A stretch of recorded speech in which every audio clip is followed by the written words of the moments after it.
आज प्रबोधन प्रतिष्ठानतर्फे ख्रिश्चन बांधवांनी जे प्रवचन आयोजित केलेलं आहे ते फादर डिब्रेटोनच्या स्मरणार्थ आहे आणि उपास काळातील हे शेवटचं प्रबोधन व्याख्यान असून प्रसाद कुलकर्णी हे प्रसिद्ध साहित्यिक आणि वक्ते असून जीवन सुंदर आहे या विषयावरती ते आज बोलणार आहेत। आपण थोड्याच वेळात त्यांचं आगमन पाहूया आणि इथे जमलेला माहोल सुद्धा पाहूया। आपण सर्वांनी टाळ्या वाजवून त्यांचं स्वागत करूया।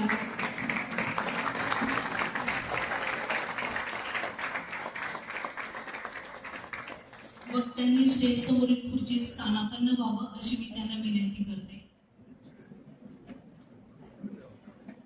प्रबोधन प्रतिष्ठान आयोजित बसिल कॅथलिक कोऑपरेटिव्ह बँक पुरस्कृत आणि स्वर्गवासी फादर फ्रान्सिस दिब्रिटो यांच्या स्मृती व्याख्यानास उपस्थित सर्वांचं सहर्ष स्वागत। प्रिय श्रोतेहो, प्रबोधन प्रतिष्ठानच्या व्याख्यानमालेला लाभणारा आपला उदंड प्रतिसाद हा खरोखर कौतुकास्पद आहे। आपली उपस्थिती ही समाजाला प्रबोधनाच्या दिशेने नेणारी एक सकारात्मक चळवळ ठरत आहे। त्यातून आयोजकांच्या कष्टाचे चीज होत आहे आणि असेच आपले सहकार्य आणि प्रेम सदैव आमच्या सोबत सदैव राहू द्या हीच विनंती।